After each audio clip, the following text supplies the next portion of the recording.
Hello friends, welcome to Hitesh world. ఈరోజు మనం ఈ వీడియోలో హోటల్ స్టైల్ వడలు ఎలా చేస్తామో చూద్దాం. సేమ్ హోటల్ స్టైల్లో వస్తాయండి. దానికోసం ముందుగా మనం మినపప్పుని 2 కప్స్ అలా తీసుకొని దాన్ని మంచిగా వాటర్ వేసి 2-3 టైమ్స్ వాష్ చేసుకోవాలండి. పైన అన్ని పౌడర్స్ ఉంటాయి కదా, అది నీట్గా పోయేలాగా 2-3 టైమ్స్ వాష్ చేసుకొని 4 అవర్స్ పాటు నానబెట్టుకోవాలి. నానిన తర్వాత ఎంత బాగా నానితే అంత క్రిస్పీగా మంచిగా వస్తాయండి, మృదువుగా. నేనైతే 4 అవర్స్ అలా నానబెడతాను. దాని తర్వాత నానబెట్టిన పప్పుని గ్రైండ్ చేసుకోవాలి. అందుకోసం ఒక మిక్సీ జార్ తీసుకొని అందులో ఆ పప్పుని వేసుకొని వాటర్ పోయకుండా కొంచెం అవసరమైతే కొంచెం పోయొచ్చండి, లేకపోతే లేదు.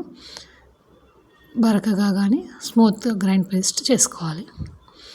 చేసుకున్న తర్వాత అదొక బౌల్లో తీసుకొని అందులో కొద్దిగా పసుపు, ఉప్పు, తినే సోడా వేసుకొని బాగా మిక్స్ చేసుకోవాలి.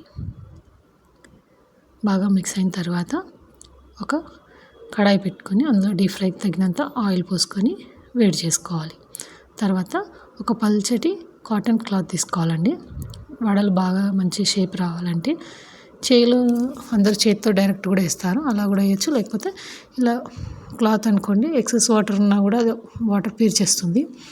ఒక సన్నని వైట్ క్లాత్ తీసుకొని దాన్ని కొంచెం వాటర్లో డిప్ చేసి తర్వాత ఇలా అరచేయి మీద పెట్టుకొని దానిపైన ఈ మిశ్రమాన్ని కొద్దిగా పెట్టుకొని వడ షేప్లో చేసుకొని మధ్యలో హోల్ పెట్టుకొని అది తీస్తూ కడాయిలో 4 వేసుకొని గోల్డెన్ ఫ్రై వచ్చే వరకు బాగా ఫ్రై చేసుకోవాలి.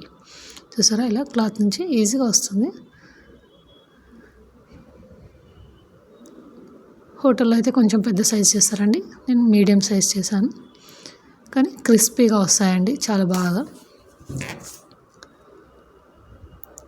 అవి 2 వైపులా గోల్డెన్ ఫ్రై వచ్చే వరకు ఇలా ఫ్రై చేసుకొని ఒక బౌల్లో తీసేయడమే అండి. ఎంతో రుచికరమైన మినప వడలు ఇలా రెడీ చేసుకోవడం ఈజీ. దానికోసం చట్నీ కూడా చేసుకుందామండి. ఒక చిన్న కడాయి తీసుకొని అందులో పల్లీలు, కొబ్బరి బాగా వేయించుకోవాలి. అవి వేగిన తర్వాత ఒక మిక్సర్ జార్ తీసుకొని అందులో వేయించుకున్న పల్లీలు, కొబ్బరి వేసుకొని అందులోనే కొన్ని పుట్నాలు వేసుకొని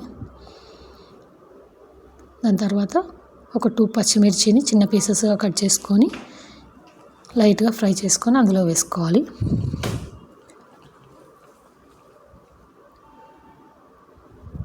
తర్వాత అందులో కొంచెం చింతపండు కూడా వేయాలండి, ఒక రెక్క అంతే. దాంట్లో సాల్ట్ కొద్దిగా వేసేసి గ్రైండ్ చేసుకోవాలి. కొబ్బరి ముక్క వేసిన అల్లం ముక్క వేసినా కూడా చాలా టేస్ట్ అవుతుంది. గ్రైండ్ చేసి రెడీగా అలా పెట్టుకొని ఇప్పుడు దాని పోపు కోసం అదే కడాయిలో ఒక 2 టేబుల్ స్పూన్స్ ఆయిల్ వేసి జీలకర్ర, ఆవాలు, ఎండుమిర్చి, కరివేపాకు వేసి తాలింపు పెట్టుకోవాలండి.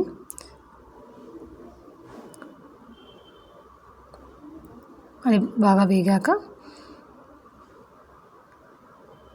మనం గ్రైండ్ చేసి పెట్టుకున్న మిశ్రమాన్ని ఇందులో కలిపేయడమే. ఎంతో సింపుల్గా ఈజీగా చట్నీ రెడీ అండి. ఇప్పుడు వడలకి ఈ చట్నీ చాలా బాగుంటుంది. చూసారా ఎంత సింపుల్గా ఈజీగా డైలీ మినపవడ అండ్ చట్నీ సింపుల్గా ఇలా రెడీ చేసుకోవచ్చండి. అంతే, హోటల్ స్టైల్లో మినపవడలు అండ్ చట్నీ రెడీ. ఈ వీడియో కనుక మీకు నచ్చినట్టయితే please like, share and subscribe. మరిన్ని సరికొత్త వీడియోలతో మళ్ళీ కలుసుకుందాం. Thank you.